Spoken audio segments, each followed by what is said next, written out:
Let's make some pumpkin pie filling.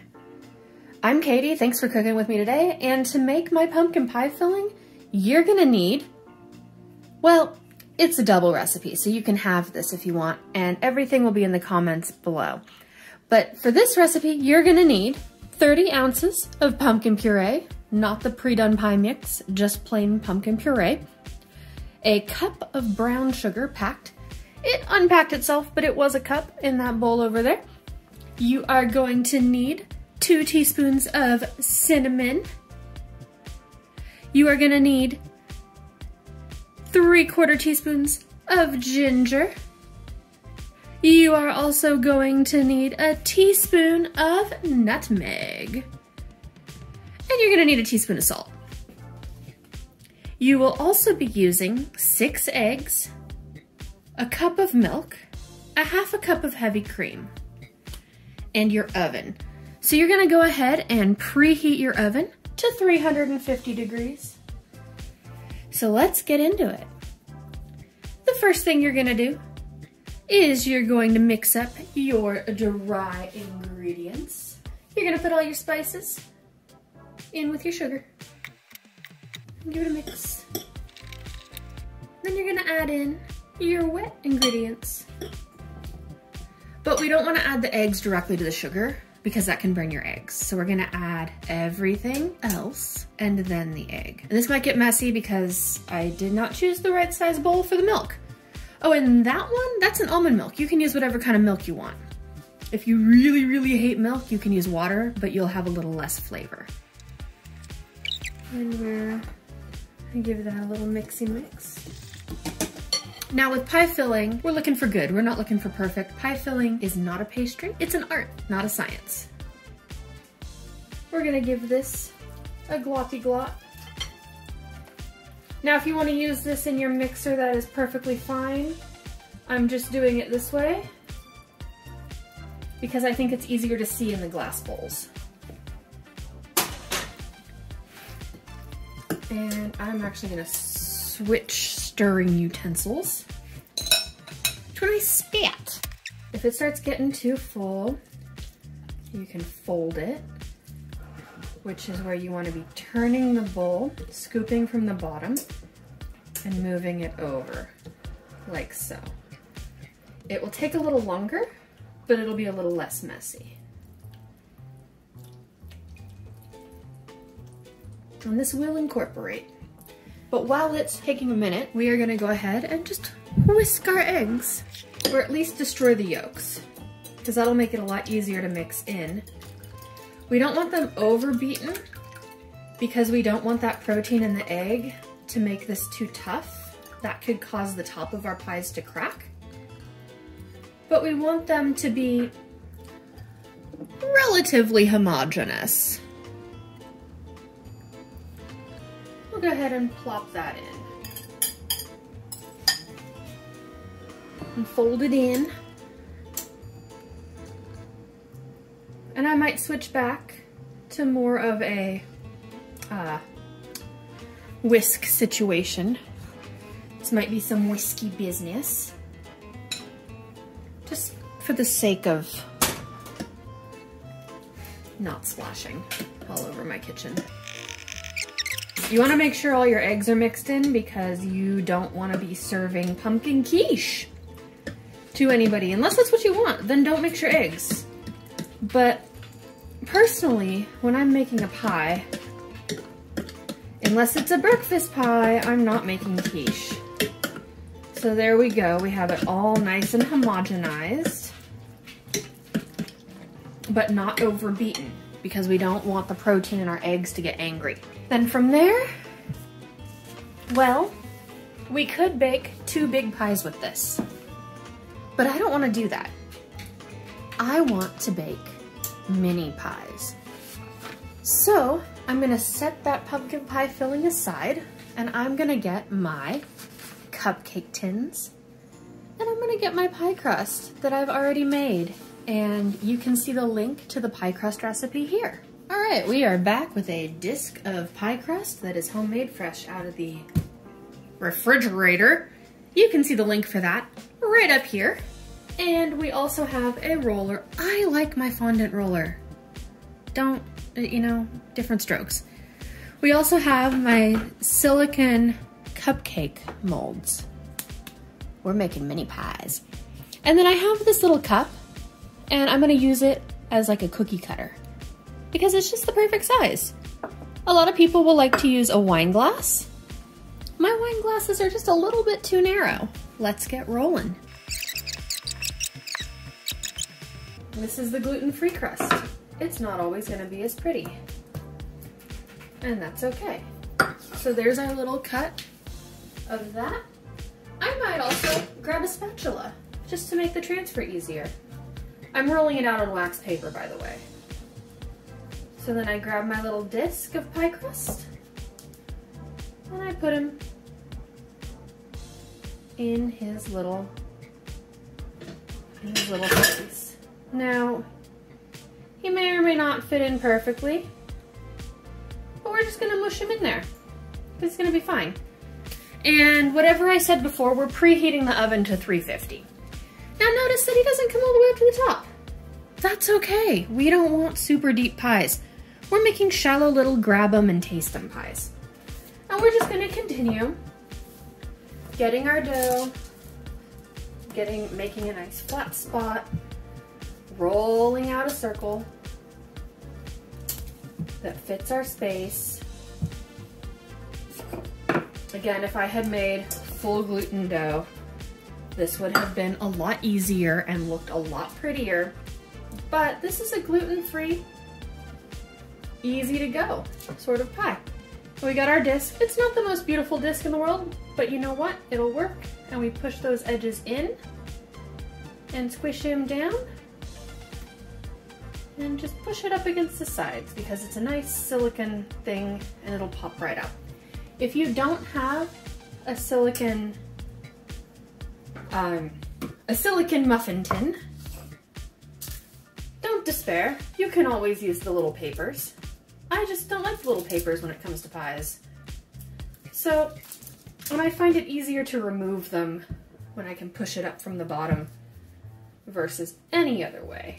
But we just roll this out nice and even, make our circle, and that's fine. If you wanted to be really particular, you could also flour it again with full gluten flour if you're flouring it down. That's gonna add to the pliability of the dough for the pie crust every time you add a little bit of that gluten flour. We don't have that luxury. So, we are making our gluten-free pies as we go. And I'm probably gonna speed through a lot of this.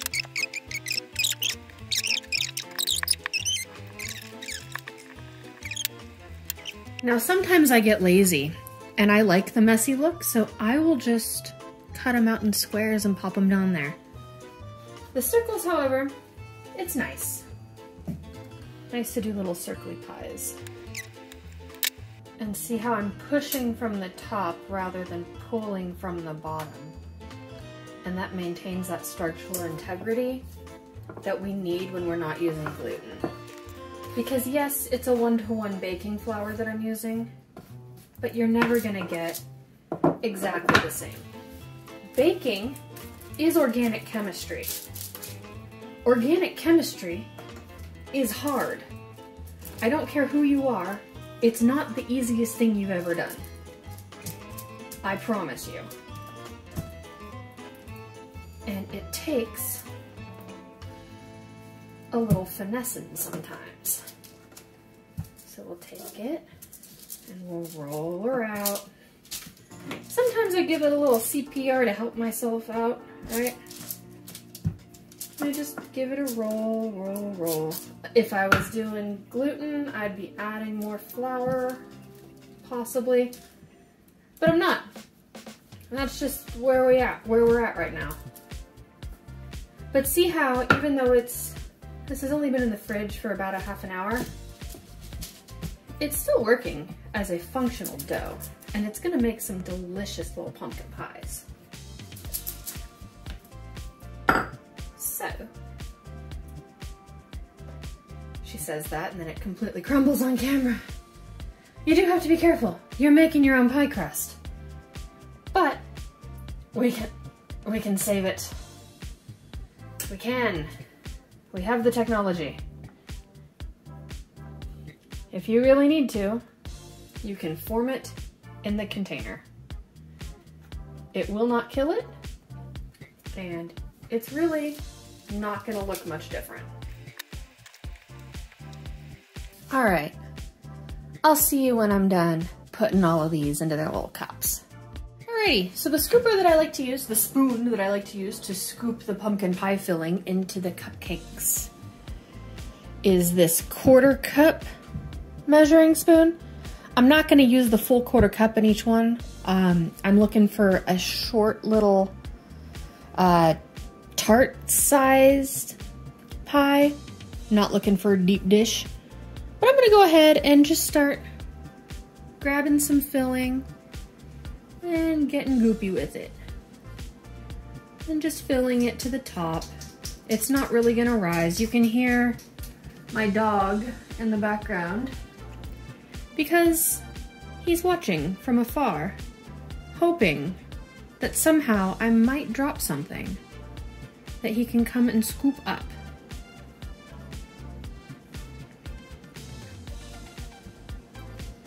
And so these little pies are starting to look like yummy little pies, as they should.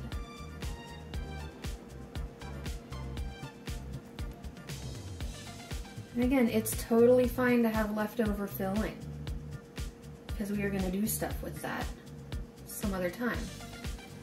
I don't like to keep it in the fridge for more than a day, so because of the egg situation in it. But if you're hosting a party or bringing treats to an event, you have this gluten-free goodness.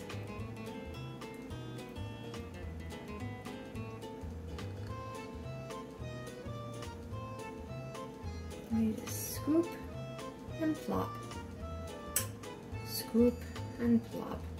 So it's really working out to be 1/8 of a cup in each one, if you really like measurements. I know some people really like measurements. Some people like to just kind of wing it, you know. Baking is full of artists and scientists, and sometimes if you're lucky, both. Anyway, we're gonna take these little guys, give them the little shaky shaky, so that they hopefully smooth over just a little bit. And then you'll see in the back here, I'm making just the crust. I'm gonna pull that out about 10 minutes in just to experiment with that. And when the oven's ready, you can go ahead and put them in the oven. I like to put these silicone guys on a baking sheet of their own so that when they go in the oven, they're not burning plastic. And we are going to cook them. So if it was a full-size pie, it would be roughly 45 minutes to an hour. You keep an eye on it, make sure that your crust isn't darkening too much, because then you might want to throw some foil on it. Typically when you're going from full size down to a cupcake size, you have the cooking time. So we're gonna check on these guys at about 20 minutes. Let you know how it goes. And I will see you when they are out of the oven. All right, here they are after 30 minutes in the oven. We're just gonna take one and test it with my little cake tester here. We wanna make sure that it comes out clean. Mostly clean. The part on the end is my own bad and just technique, which is hard to do while filming. Sorry, we'll do that again. We go in, straight out. Clean. So they're done. A half an hour in the oven at 350 degrees. And might I say, they look so good. Let me change the lighting a little bit. There we go. Look at those tops. And we just had a little bit of cracking on 1 or 2 of them over here. Oh, there's my timer. Alexa, stop. And you know what can fix that cracking? You just put a little bit of Cool Whip on top. So, I will see you when these are all plated on display. And there you go. These are your finished mini pumpkin pies with homemade pie crust. You can also use regular pie crust or store-bought or any sort that you want. But these are gluten-free mini pumpkin pies. If you liked this video, please hit the like button. Please subscribe if you haven't already. Please let me know how the recipe worked for you, and I will see you next time.